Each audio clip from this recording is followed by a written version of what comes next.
दशा माता की कथा। साहूकार की बेटी।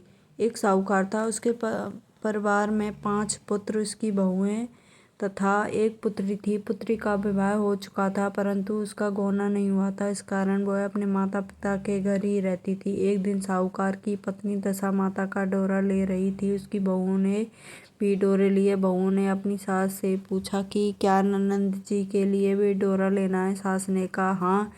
इस पर बहुओं ने कहा कि उसकी तो विदाई होने वाली है, यदि व्रत से पहले ही विदा हो गई तो क्या होगा। सास ने उत्तर दिया, मैं व्रत का सारा सामान साथ में रख दूंगी, वह अपने ससुराल जाकर पूजा कर लेगी। ऐसे में उसके ससुराल लेने उसका पति आ गया। माँ ने बेटी को विधि पूर्वक विदा किया। उसकी पालकी में पूजा का सब सामान रख दिया।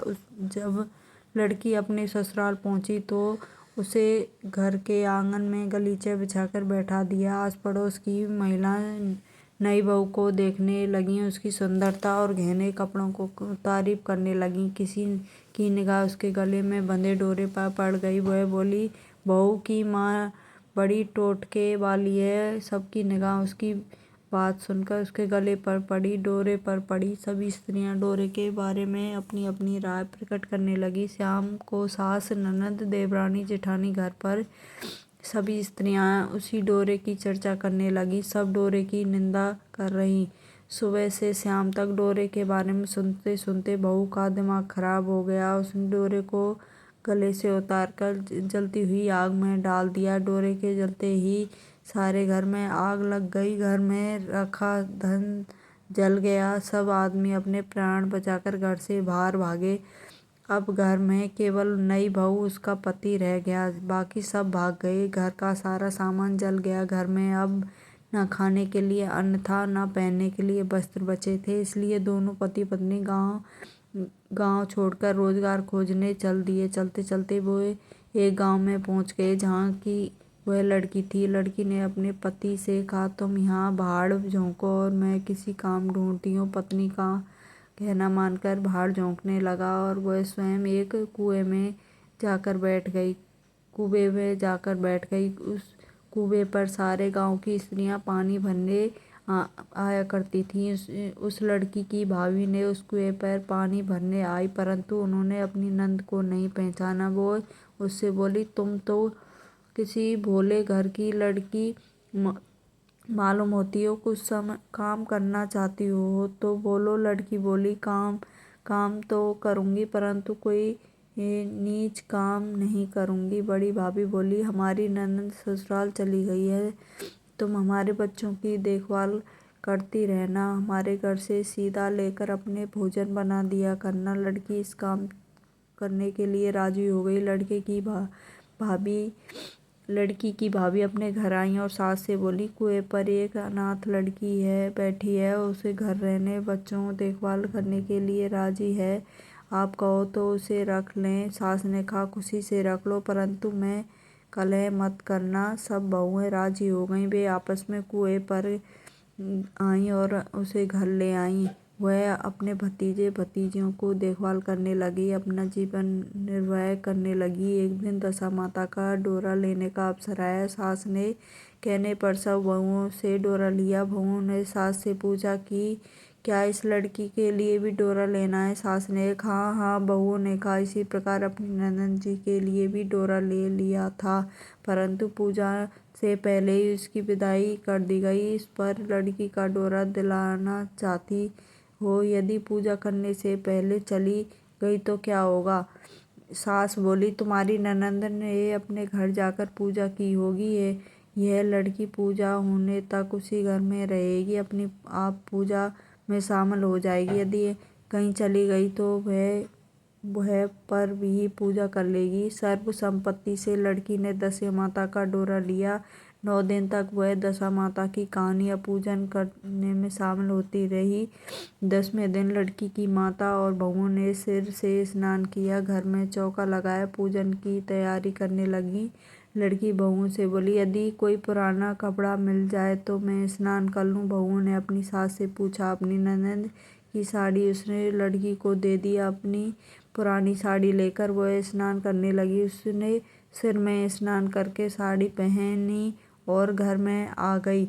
घर पर पूजा आरंभ हो गई। वह जैसे ही पूजा के लिए पास आकर बैठी तो बहुओं ने कहा, यह तो हमारी ननद जैसी लग रही है। इस पर सास ने नाराज होकर, तुम्हारे मन में जो आता है बोलती रहती हो, पूजा के समय भी चुप नहीं बैठा जाता। चुप रहो, मुझे कथा और कहने दो। तुम्हारी बातों में कथा में विघ्न पड़ता है। बहुएं चुप हो गईं। घर की सब स्त्रियों ने पारण किया, लड़की ने भी पारण किया। उसके बाद स्त्रियां एक दूसरे को सर गूंथने लगीं। एक ने लड़की का सिर गूंथना शुरू किया। वह बोली कि जैसे गूंथ सिर में वैसे ही गूंथ। हमारी ननद ने भी सिर में ही थी। सास नाराज होकर बोली, तुम मेरी बेटी की तुलना इससे क्यों कर रही हो। सास ने बहू को डांट दिया, परंतु इसकी बात मानकर घर पर गई। लड़की ने कहा, आज रात मेरे पास सोना। रात में सब बहुएं सो गईं तो उसने लड़की से पूछा, तुम्हारे पियर में कभी कोई था। उसने जवाब दिया, मेरे 5 भाई और भाभियां हैं, जैसे मेरे माता पिता, तुम जैसे मेरे माता पिता थे। उसने पूछा, क्या हुआ। लड़की बोली, पियर में मैंने दशा माता का डोरा लिया। उसके पूजन से पहले ही ससुराल के लिए विदा हो गई। ससुराल में पहुंचकर मेरे गले में पड़े डोरे को देखकर स्त्रियां हंसी मजाक उड़ाने लगीं। तब मैंने उस डोरे को आग में डाल दिया। उस डोरे के साथ सारा घर का सामान जल गया। सब लोग भाग गए। हम दोनों भागकर इस गांव में आ गए। उसकी माँ ने पूछा कि तुम्हारा पति कहाँ है। लड़की ने कहा, वह बड़ भूजे के यहाँ भाड़ झोंकता है। दशा माता के कोप से हमारी हालत हो गई है। वह समझ गई कि यह लड़की कोई और नहीं उसकी बेटी है। तब उसने अपने 5 बेटों को बुलाकर कहा कि यह तुम्हारी छोटी बहन ही है। सवेरे होते ही माता के कहने पर 5 भाई बड़भूजे के यहाँ अपने बहनोई को लेकर आए। उन्होंने उनको स्नान कराया, उत्तम वस्त्र पहना दिए। कपड़े पहना कर वो सुंदर साहूकार दिखने लगा। वह कुछ दिन ससुराल रहकर अपने घर चला गया। घर पहुंचकर उसने देखा कि सब लोग पहले की तरह सुखपूर्वक रह रहे हैं। उसके बाद वह अपने ससुराल आया और अपनी पत्नी को विदा कर ले गया। वह अपनी दशा पर विचार करती हुई जा रही थी। मार्ग में एक नदी पड़ी। उस नदी में स्नान करके अप्सराएं दशा माता का डोरा ले रही थी। उसके बाद पास आकर एक डोरा बच गया। वह अपने अप्सराएं बोली, यदि इस होली में कोई अच्छा ऊंच वर्ग की स्त्री हो तो उसे ये डोरा दे दो। उन्होंने डोली के पास जाकर पता किया। वह डोरा उस लड़की को दे दिया। जब लड़की अपने ससुराल पहुंची तो सास थाल सजाए, ननद कलश लिए और देवर जेठानी मांगलिक वस्तु लिए उसका स्वागत करने के लिए खड़ी थीं।